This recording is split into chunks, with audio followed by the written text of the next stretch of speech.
Welcome to the podcast. As always, this is your host, Kyle Willard. I'm going to tell you, this is a topic. It's a hard one. It's one of those, especially when you look at software engineering and kind of the world around it, the social influences, the political influences. These are all aspects that, a lot of us really don't want to delve into. It's kind of a gray area, and it's one that most of us want to keep a gray area. So I'm going to be honest, I've re-recorded this podcast probably half a dozen times at this point. And the reason for that is that I don't want to delve into politics. That's not what this is about. That's not the long-term goal of this podcast. If I wanted to delve into politics, there are much different topics that I would pursue. This is about software engineering. It's going to stay about software engineering. But today, if you couldn't guess, we're going to touch on some of the intersections between software engineering, politics, and the social world at large. We're going to talk about social media. We're going to talk about Parler and the situation with it. And we're going to try and skate around the political side of things as much as possible. There's a lot of aspects to it.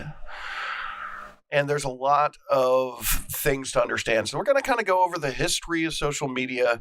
We're going to talk about some of the big changes. And I want to make it clear up front, I'm not going to be, talking one way or the other into different groups' ideologies, their mindsets, whether I agree with them or not. None of that matters. What matters is how we, as software engineers, actually, take the world around us and use it to inspire and influence what we build. And it's also a good reminder that we affect the town square because, as a software engineer at this point, 90% of our work is going to be on, web-based platforms.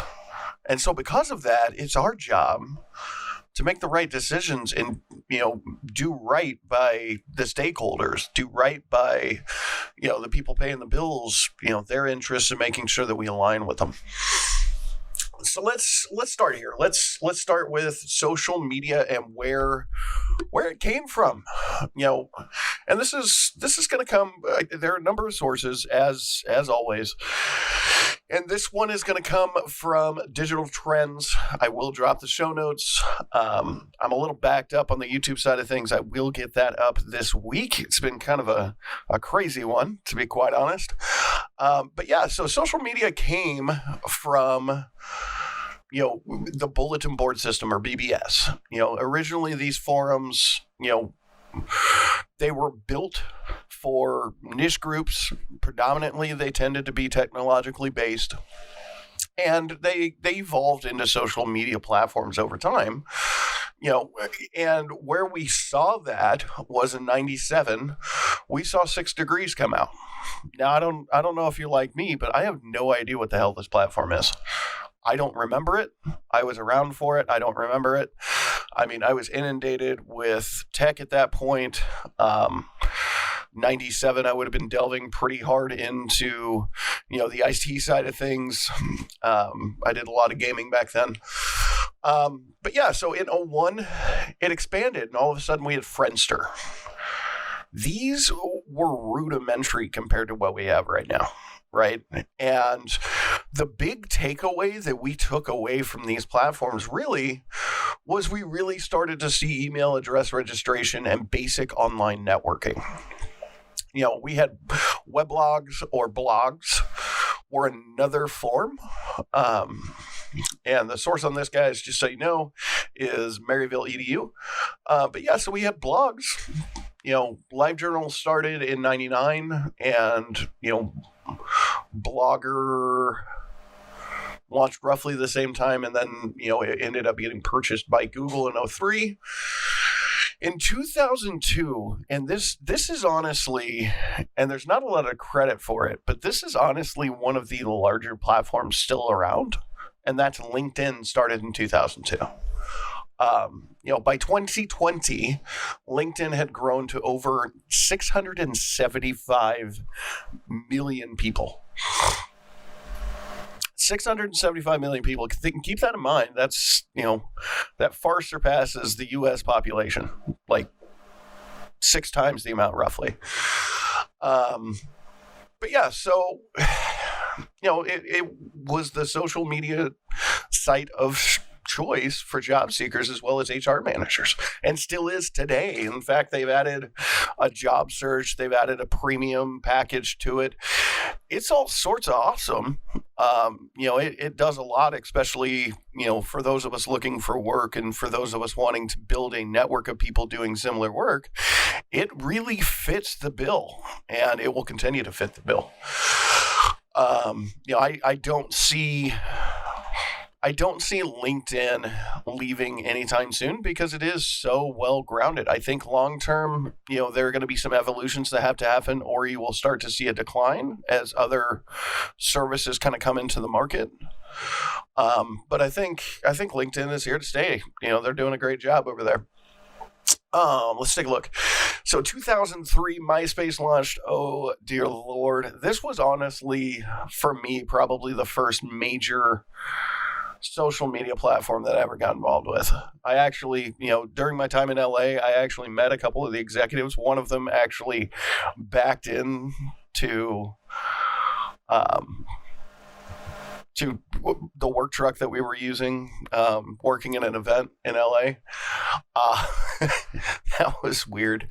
But yeah, I met a couple of them, usually in bad situations, ironically enough. But yeah, so 2006, it was the most visited website on the planet. But here's the deal. I want to make this really clear. MySpace was amazing, but all of a sudden in 2008, it was destroyed. And it was destroyed by, the social media platform that we all know and love, Facebook. And kind of the reason that happened is that Facebook invested a lot in building connections, whereas MySpace was more of a, hey, show yourself off. And, because of that, it got decimated. It still technically exists. In 2011, it was, purchased by Justin Timberlake, but it was only purchased for a measly $35 million. Realistically, if it had been done right, it should have been even then worth a couple $2 billion, but it wasn't. 2008, it was eclipsed by Facebook. But it has become a social media afterthought. Google's attempt to elbow its way into the social media landscape, Google Plus, launched in 2012. I hope I don't have to explain the data breach that kind of killed that one. That was a bad one. But yeah, so that was the evolution, right? We had this platform called 6 Degrees that none of us remember. 2001, we had Friendster, which I think a lot of us had Friendster accounts, but again, it wasn't really a thing. And I'm gonna take a break here and deviate from show notes because I want to kind of poke at this too, because while we're looking at social media, the one thing we're not looking at is that chat rooms were pervasive. They were all throughout the landscape. Basically, if you ran a website, you had a chat room or a chat box of some sort. And the reality is that, this was also the period of time, this evolution from 97 till probably 2008 was really where the internet started to get dangerous. You really started to see trolling, cyberbullying, etc. I want to say that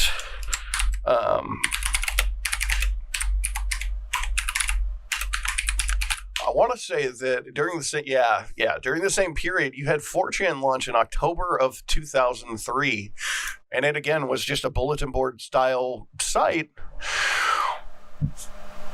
But the internet took a dark turn. The internet in its creation, when it opened to the public, it really was about, sharing information. There was a mindset of if you build something, you share it. And that, that's still adopted, but at a different level than it used to be. Sure, we have GitHub and Gitbucket and, Code Sandbox and what have you. But at the end of the day, there's a lot of aspects that have changed. The securing of data, the addressing data leaks and ensuring that, people's information is taken care of and, passwords are hashed, what have you. These really became a thing because the internet started to get dark, and it was across all the sectors. You had people gaming e-commerce sites for, cheap or free stuff. You had, data breaches from dating websites. I think that a good one to point at is Ashley Madison. A ton of people that were on Ashley Madison got breached and got nailed. And even social media, Google Plus, in I want to say it was 2013, 2014, basically right after it started, they got nailed to the wall with a horrible data breach. So, it's something to pay attention to that the internet got a lot darker during that period. But I think we've kind of held that off, and instead of the internet just being this horrible, nasty thing, we've started to, as a global society, right? Because the internet really truly is global. As a global society, we've started to say, hey, these are some standards that we want to have in place, and we're starting to put them in. What changed in the world around us? In one word, everything. Everything has changed since the 1990s.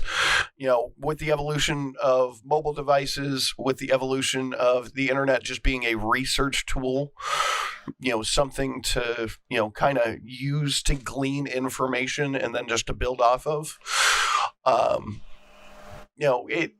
Communications, networking, even business has completely evolved to adopt the internet. And social media really, at least in my opinion, has been at the forefront of that, which is why we're talking about it, right? It's one of those where, when I was a kid, I would go out and I'd play some video games for, 4 or 6 hours, maybe 8.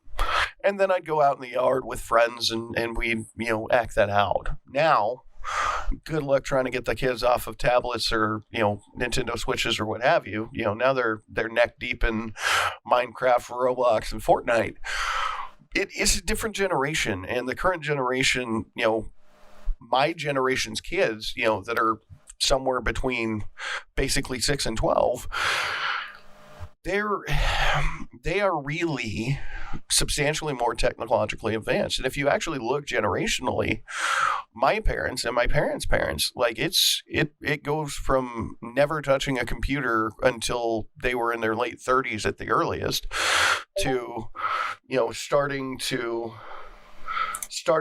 learn how to use them. And then my parents had them for, high school, college, but it was, the original Apple devices, or it was, these old school bricked out IBMs. But at the end of the day, right, these basically didn't exist in the same way. And now I have in my iPhone, I have the same level of computing power as I did in, probably middle school, right? Here's a device that if I really wanted to play the game, I could sit there and I could set it up and I could play Doom, or I could play GoldenEye, or, I could basically play whatever I want from back in the day. And that's the point, right? Our computers are vastly different, and the internet is evolving because it's been so culturally and societally adopted across the board on a global scale. So let's talk about what changed for adults, right? Obviously when the internet event was, really pushed to the public, I was a little kid, right? I remember dial-up. I remember, playing with it. We had a Hewlett-Packard. HP used to be Hewlett-Packard. It was a pile of crap. Let's be real. It was overpriced. It was like $600-700. It was a hunk of junk. And it was a nightmare. But yeah, so for adults, even for me in, the early 2000s, the late 90s, early 2000s, when I was kind of going from, doing school to applying for jobs, some of the first jobs I had, it was expected that you walked down the street and you picked up physical paper applications. You went home, you filled them all out, you walked down the street again, you handed them all in, and then you would physically visit each one of those businesses to follow up to get a job. Now, it's culturally accepted that you're going to fill out an online application. They may have some sort of an aptitude test or a, screening test as far as your psyche. It's kind of weird, right? And then, you were expected to either make a phone call or just hold off until they get a hold of you. And you can actually see the progress that your application has by an online medium. Think about your taxes. Back in the day, it was all paper forms. Think about buying a house. Think about buying a car. I mean, hell, you've got Carvana, where quite literally you can do a trade-in and buy a car and basically never talk to anybody. They come, they pick the car up, they bring your car, you sign some paperwork remotely. All of a sudden you have a car, you don't have to worry about it. You switch your insurance, you're off to the races, right? It's all just done. So, it really, the internet has evolved in such a way to really be a useful tool in vastly different ways than we ever expected, right? I don't know about you, but I could have expected it. Being, I remember back on AOL. It was just kind of little portal. Everything was, white background, black text, and blue links. Hell, that's what Amazon looked like when it first started. Now it's this robust application that has so many moving pieces that they have to have tens of thousands of engineers just to maintain it. So, it kind of sounds like I'm blaming social media for the changes, right? I'm blaming, social media for the change, in adopting technology on such a grand scale. And to a degree I am, right? But for real, I mean, we've kind of seen a gradual and natural evolution. It's a lot more accessible. We can pull up the internet in our pocket. We have the ability to stream movies on our phones. Hell, if you really want to push your luck, you can stream movies on your car.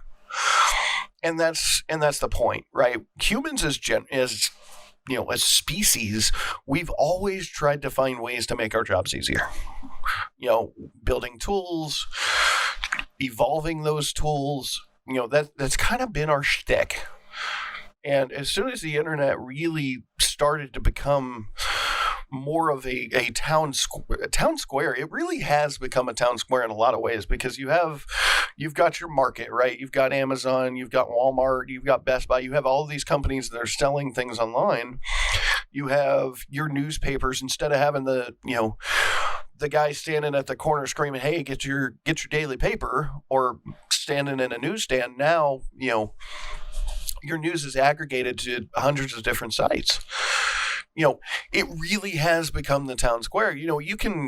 We're almost to the point where we can have a political debate and have questions piped in digitally and have those questions answered real time, which is, in my opinion, that should be the next evolution. I think that being made to answer questions that aren't scripted, that are completely random, that come from the general public, I think that would be an amazing thing. I think that we're going to see a lot of screening. I think there's specific questions that won't ever see the light of day. I wish I wish that we could go to that fundamentally pure, mentality of, if a question pops up, let's do it. Set a certain amount of questions, you answer the questions, your opponent answers the questions, you squabble between the two of you, and all of a sudden now we have vastly more information because you don't know the answers going into it. You don't know the questions going into it. That's a big thing. And I think that's going to be really, really cool coming forward. And I think it's honestly going to be one of those things that starts to bridge the divide because people will be able to see in a more honest way, what the candidates they're voting for are about. So that's really cool. And the nice thing is that it means more jobs for us software engineers, right? It means that we're building the platform, the tool for this kind of stuff to happen. There's already examples of it. I mean, technically, if you go to twitch.tv and you sit there and you watch a streamer, it's the same kind of concept, right? If you're asking just the question side of things, you've got mechanisms like Slido where you can just have a mountain of questions. So yeah, I'm not blaming it. I think we're just seeing a natural evolution. I do want to take a step back and say, hey, this is a topic that I've talked about. This was almost the topic for the original episode. And then it was almost the topic for the second episode. And now it's, the topic for the third. And the reason being is that I think it is such a powerful thing to examine, understanding that we as software engineers have almost more of a moral imperative to pay attention to what we're doing and how we're taking care of the people that we're serving, right? And we are serving people. I mean, let's not get it twisted. We're serving our stakeholders, but by serving our stakeholders, we're also serving their clients and their customers. Whether it is a basic website with just HTML, CSS, images, links, what have you, all the way to creating the next Facebook or YouTube or Twitter. It's our job to make sure that we're doing the best. So I did on YouTube drop kind of an introduction to why JavaScript Lifestyles was created. And I definitely encourage you to take a look. Obviously the views are nice. Obviously expanding, the reception of the podcast would be great. But at the end of the day, like that, this really is a medium that I can kind of come on and I can, do my part to try and help up and coming developers and, really just kind of have an honest conversation about things. So let's talk about social media and politics. Since 2016, it's been a huge, huge thing. It truly has. We've heard about Russian bots and affecting the U.S. We've heard about fake news. We've seen politicians getting censored. We've seen politicians saying stupid things. These are growing pains. This is honestly part of what, to be honest, I kind of expected was going to come. This is new, uncharted territory that honestly we're moving. Traditionally, those who control the newspaper and the media tended to be able to get their point across better than the people that didn't. And that's on a global scale. I'm not just saying the United States, but that's on a global scale. The people who own the news and the news that people are actually consuming are the ones that are in charge of the election. And it's kind of a higher barrier of entry to get over that hump and get elected. I think that's a fair statement. And I think with social media, because we the people, again, let's reference U.S. politics only, we the people get to say whatever the hell we want, which means we can talk about, the Alex Jones conspiracy theories of turning the frogs gay. Okay, well that's special. Let's move away from that because let's be real. That's not something I'm really interested in. We can talk about QAnon. We can talk about Antifa using Twitter. These are growing pains. These platforms are being used for what they were designed for. The problem is that just like laws, companies don't have policies fully on the books for every single circumstance. It takes time to evolve those. And I think that's kind of the misnomer with the Senate specifically dragging in, the heads of social media companies and basically grilling them and just trying to do their best to crucify them. It's like, guys, you didn't even know what the hell this was 5 years ago. Stop talking. This wasn't an issue 5 years ago. Stop talking. And a good example of that was, the peer-to-peer torrenting or distribution of copyrighted goods. It used to be that there were websites that literally you could watch any movie on, any TV show. You could watch it. Literally anything. Why? Because somebody had an interest in it. They would, figure out a way to steal it off the TV. They record it, they kick it online, and then they distribute it. And they would use P2P clients, or they would use different, specific websites to do that. And guess what? Then we put into place on a global scale, basically. I think it was basically everybody said, yeah, we're done with this crap, so let's knock these sites down. All of a sudden, it was whack-a-mole to see how fast all of these governments could just beat the crap out of these websites and rip them down. And as soon as one dropped, another would come up. And then all of a sudden, some of these individuals that were in charge of these websites started being put in jail and getting exorbitant fines and the whole nine. And all of a sudden, now it's just straight up torrents. You don't see that many websites that are doing that. And if they are, they're being based in international waters on some oil rig or something. Like they're not playing games anymore. They're finding the last loopholes that exist, and to be honest, they're covering their tail as best they can. But the point is that the internet evolves. As soon as there's one crisis, we find out how to combat that crisis. We put policies into place as a society. We put policies into place as countries. And, the same goes for businesses. Until they can expect it, until they know to expect it, they can't do anything about it. So you can argue, that Twitter having, some known terrorists still on there. You can argue that Twitter allowing, Antifa to still be on Twitter. Sure. Are those great things? Probably not. Are those things that Twitter is probably looking at? Sure. Is there a difference between what they're doing and, what Donald Trump did? Yeah, potentially. Again, I'm not going to get into the hard minutia of politics on that, but I'm going to say that these are private companies. At the end of the day, just like any private company, they have the right to refuse service to anybody for any reason. Now, there is an exception to that. They do have terms of use in terms of, TOCs. They have legalese built into their sites that say, if you violate my terms and conditions, I'm going to kick you loose.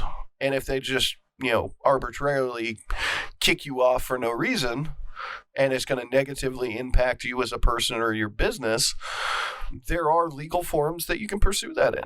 And I think that that's the correct route to go. If a platform feels like they need to kick somebody off for some reason, they're going to do it. But they also are fully aware that there are going to be circumstances in which they have legal actions pending towards them immediately. That's why they have mountains of lawyers protecting them, right? So let's move on. Let's talk about the good, right? Let's talk about the good. The good is that, and this is kind of a double-edged sword. The good is that news flies all over the world in seconds. Especially news from the U.S. I think that there are countries like China and the Middle East and North Korea and others that the news travels much slower. I think we eventually get the vast majority of it. But because of the different mechanisms inside of those countries, we don't get all the news very quickly. In the U.S., the U.K., most of Europe, honestly, most of the world, right? As soon as something happens, we hear about it on a global scale, instantly. And that's good and bad, right? And the good is that we're kept in the loop. It's a lot harder to hide things from the general public than it used to be, which means that if our politicians, our leaders do something stupid, we're going to know about it, and we can take action and deal with it, right? I think that long term this will be, the downfall of a lot of politicians, because stupid crap that they do online and stupid crap that they do in real life, they're going to get caught, and the level of corruption is going to drop. Not a lot, but some. But here's the bad side. And this happens just as often as us getting the news from across the planet. The story is spun. And we get one viewpoint, or the viewpoint that people want us to get. And we have to dig deeper. That's the double-edged sword. Sometimes false information and spin is what gets eaten up by the crowd. And the crowd as a general, it's very hard to change the perspective of the majority of people once the story has already been established. And that's being used on a very, very large scale. And I mean, the reality is that this is what people's jobs are. There are people that are literally hired to deal with that. But here's kind of the good, right? Last year, BLM was all throughout the country, preaching, doing their thing.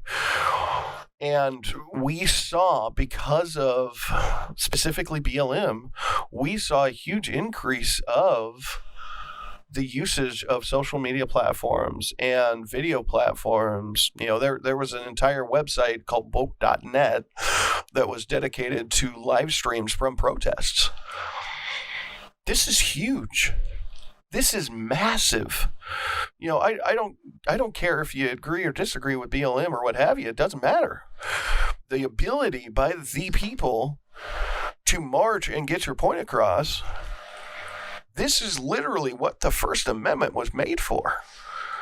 This is our town square. We can project our message, our views, and explain, the harm that we've come to as a group throughout the internet. That means that we have the same kind of reach, realistically, and this isn't a joke, but we have the same kind of reach that Martin Luther King did marching through the Capitol. That's huge. That is massive. And that's a positive. We need to be able, especially in the United States as a country, to stand up and say, hey, we feel that this is wrong. These are my views. And be able to explain that. Now, activism and politics really aren't the only things there. A really big one is marketing and social media. I think that this is the largest one, honestly.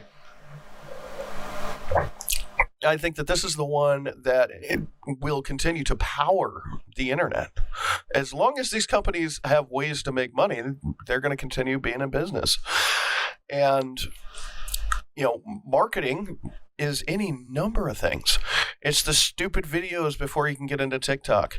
It's the ads that you pay to remove off of YouTube because, dear God, who wants to watch them? It's the ads that you see on Hulu if you don't want to pay the premium price. It's the ads you see on Twitch, same deal. And that's the model, right? Is that unless you pay money, you got to watch these ads. Dirty little secret, they're making more from the ads than they are, you paying the premium, honestly. It's just an annoyance that you can get rid of. But that's the thing. That's what's next, is we're going to continue to evolve marketing. And from the usage of the internet, from, the protests last year, and the ones that are, I'm sure, coming in the future, because that's the way that our society is, we're going to see evolutions in marketing that stem from the methodologies that are used by the general public. Marketing tends to be behind the times versus the people. We, the people, as a collective, are a little bit more creative than we get a lot of credit for. We're going to see more short form video. We're going to see, social commerce, where a lot of our e-commerce purchases are either in the social media sites or they're derived from social media sites. We're going to see, further implementation of augmented reality. If you go onto Amazon and you look and you want to buy some of the higher end Alexa devices like the Show, there's actually an option if you're on your phone where you can use AR to see what it's going to look like in your room. It's kind of cool. We're going to see more personalized marketing, and this is a really big hot button for a lot of people. And this is why people use VPNs. This is why people opt out of, cookies, things such as that. Personalized marketing that is specifically geared towards getting you to buy something. This is what's next. The reality is that anything that you project into the internet, whether it's, the sites you visit, what you post, what you look at, what pictures you're taking, all of these have pieces of data which are collated, and you're basically turned into a profile, and you're going to see things that interest you. If you're one of those people that you love to go out and you love to hike and kayak, you're going to see camping stuff. You're going to see kayaking, and you're going to see hiking stuff. If you're somebody who's obsessed with video games, you're going to see, the latest games. You're going to see, the best hardware to use for it.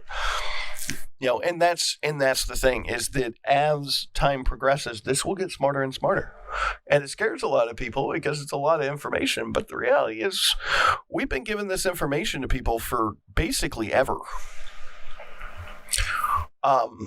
Let's talk about content for good. We mentioned BLM, climate change, feminism, COVID-19, all of these have been things that have, led to the use of the internet. And I don't think that we can say any of them are not positive. I think the use of the town square to get political ideologies and messages across, I think that's great. I think that if you feel like you're beaten down, you need to say something. And the best forum, if you feel like doing it, is the internet. Do it. I think the other piece of it, if you dive into YouTube a bit, you can find First Amendment and Fourth Amendment audits on police officers. People are starting to hold authority figures to account for their actions. And that's not a negative thing. Holding people to account for their actions is a positive change. And that, I think, honestly, I really do think that, when it comes to BLM, climate change, feminism, if you're discriminating against somebody based on their gender or their race or their religion, like you're garbage human to begin with. Like, let's just get that out. It's 2021. Let's get that out of the sphere. But if you have a message, you now have a platform that you can feel free to project that message onto. COVID-19 testing news, like this was rampant. And again, this was one of those double-edged swords, right? Because you had a lot of information saying, how bad the vaccines were. You were saying you had information back and forth. It was really, really confusing. Again, this is one of those situations that's growing pains. First of all, this was an unprecedented, pandemic for our generations. Really 1912 was the last major one. So this was unprecedented for the people that were running it and the people that were living it. So that was different. But we also had all these new tools that we're trying to implement. And I guarantee you, if this happened again in 5 years, it would be handled better. Because of the experience that we're taught today. I think that is, we learn from our mistakes. And I think that there were mistakes, and I think that we learned from the majority of them. I do want to hit on Parler, because Parler really was the jump off point here. And the reason that Parler was so frustrating for me is because I saw a group of people that were screaming as AWS and other hosts and, the app stores were removing it. And there was one thing that caught me at the very beginning that really twisted me sideways. And that is the same people that were denying Parler access to their services, AWS, Microsoft Azure, Google, are the same people that offer what Amazon gave them 2 weeks to implement, which is content moderation.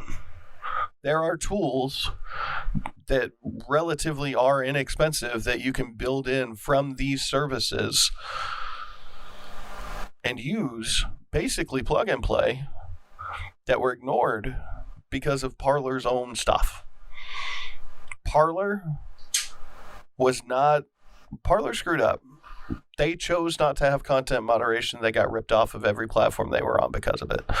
Did they bounce back? Sure. Are they still doing some of the same stuff? Yes.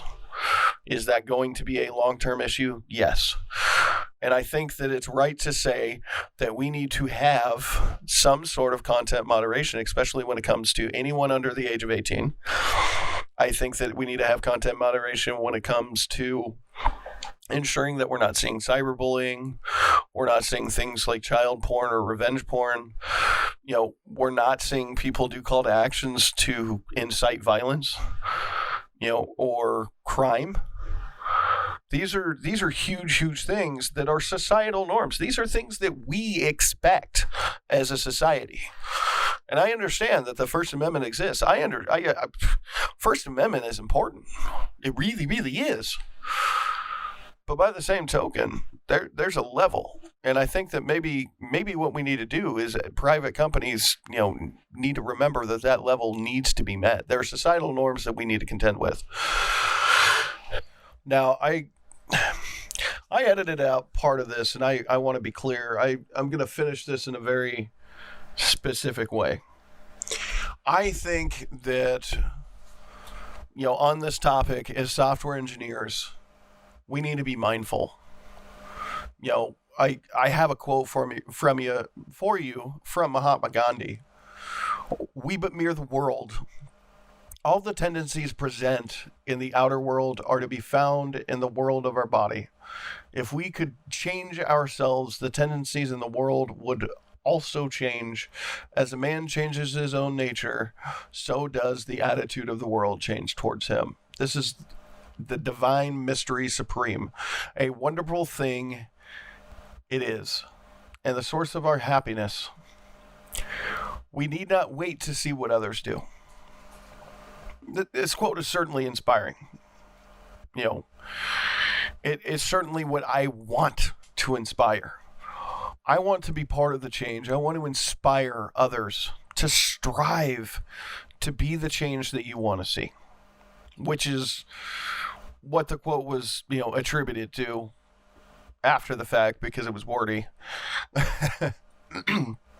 But as you create applications, as you build new projects, be mindful of the impact on the world around you. If you distill the Parler situation down to a single issue, they missed the mindfulness that was required to ensure positive cultural acceptance. It's part of the job. Because of the evolution of the internet, software engineers are quickly becoming the arbiters of cultural change, because we are the ones building the applications that become the digital town square. That's the end of it, right? Next week, we will delve back into skills to know. We will keep pushing on that. The next one, we're going to be talking about JavaScript frameworks. We're going to talk about React, Angular, Vue, stuff like that. We're going to talk about some libraries that are really, really useful. And we're going to go back to software. This was our one stop as far as politics. I think after that, I think I'm going to spend some time and we're going to talk about boot camps for a little bit. Specifically Lambda School and kind of pitfalls that boot camps fall into. And I think it's stuff that's information that we as students need to know, as people that want to learn. I think that it's things that employers need to know on their end. And I think as a general, I think that there's positive change there. So the next 2 weeks, that's what you're looking at. You're looking at frameworks, and then you're looking at a conversation about learning some more. We're going to talk about boot camps. Thank you for listening to the podcast. I hope to see you next week. This is Kyle Willard. I'm out.